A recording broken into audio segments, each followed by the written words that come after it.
Здравейте! Това видео е сбор от 3 пътувания и 3 вкусни и здравословни рецепти. И както винаги започваме с традиционното ни пътешествие в неделя, този път в град Казанлък. Първото място, което посетихме, беше парк Тюлбето, където се намира и копието на казанлъшката гробница. Там се направихме пикник с продуктите от есенното меню на Heart to Heart Healthy Place. Нашият клуб с здравословни протеинови напитки, десерти и солени хапвания в град Хасково. След пикника се разходихме в парка, в центъра, в Казанлъшкия манастир Въведение Богородично и в другия им парк, който се нарича Розариум. Оставям ви да изгледате всички кадри.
Следващата ни неделна разходка беше до водопада на Сътворението, където снимахме и видеото за релаксиращи упражнения в източни Родопи.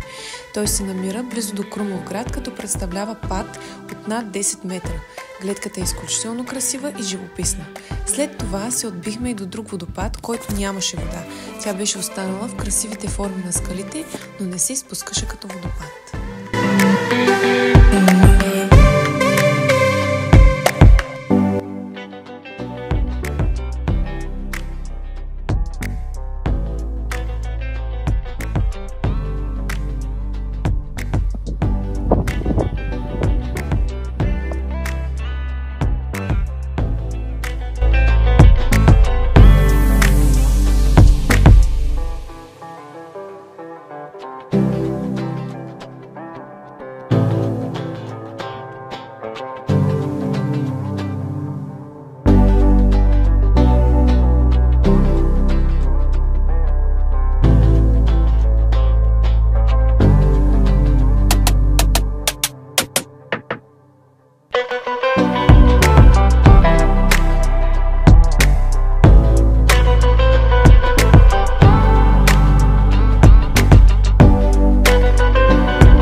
Последното пътешествие беше до Сопотския водопад. Тръгнахме по пътеката, оказана с маркировка и табели, но се оказа, че поради миналогодишните дъждове тя е била отнесена от реката и успяхме да стигнем до по-малък водопад под големия Сопотски. Задължително обаче ще се върнем, за да посетим и по-големия водопад. Пътеката, която е означена с табели, не я препоръчваме, тъй като е доста разрушена и доста неудобна.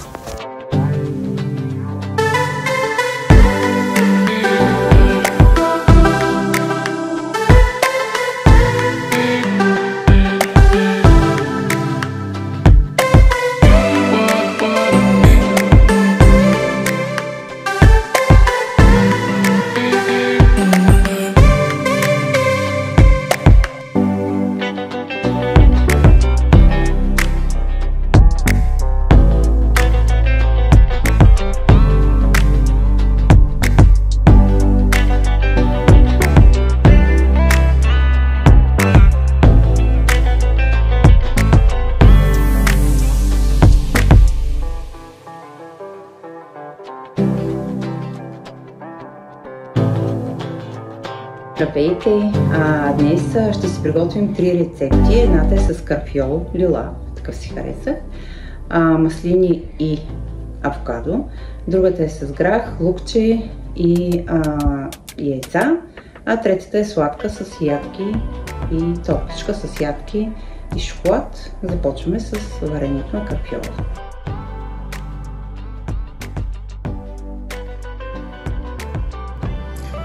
Сварение вече карфиол, който се е изгубил, за съжаление, лилаво-розовия цвят. Го слагаме в блендера. Ще добавя 3 яйца, малко масло и сол.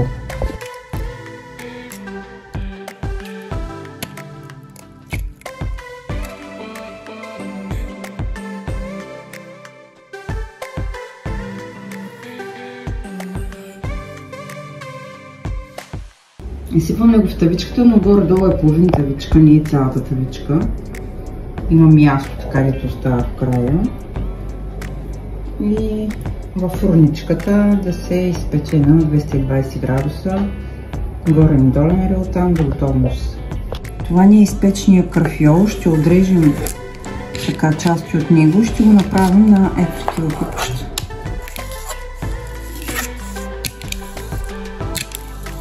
Слагаме авокадо. В тази чиника ще си подредим смесените маслини, едно цяло авокадо. И отгоре си слагаме къвчета карфиол, които леко изглеждат като месце, а всъщност не са. И всичко изцяло е веган.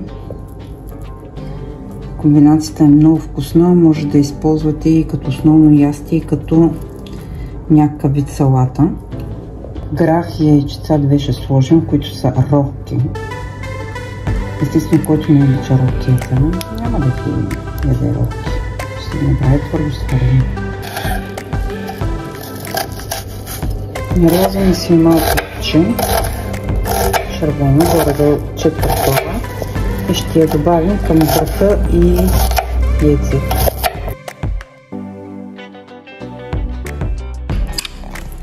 Разбърквам си грах, сварените рохки, яйца и лукчето с малко зехтин, ябълков оцет и сол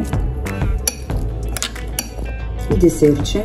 Около 100 грама натрушени орехи, шепа лешници, целите не съм ги натрушавала, и 2-3 бадема има. Слагаме 2 яйца, разбъркваме в тавичката за печене на 220 градуса до готовност и после ще залеем с шоколад.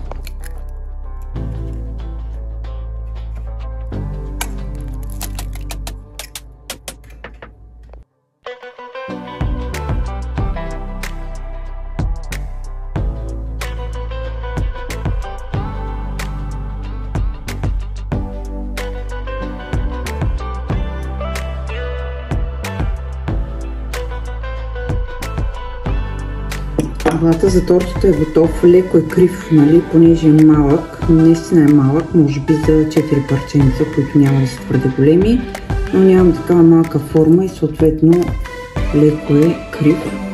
Това е шоколад, който е 60% какао но е без захар. Самия шоколад е с подсладител. Мисля, че е стевия или еритритол, не си спомням точно. Ще залея блатчето и ще го сложа за малко в хладилника да стегне.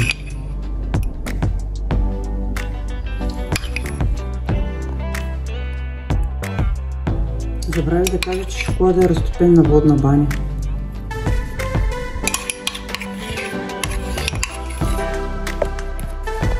Тортата стана на 5 такива мини парченца.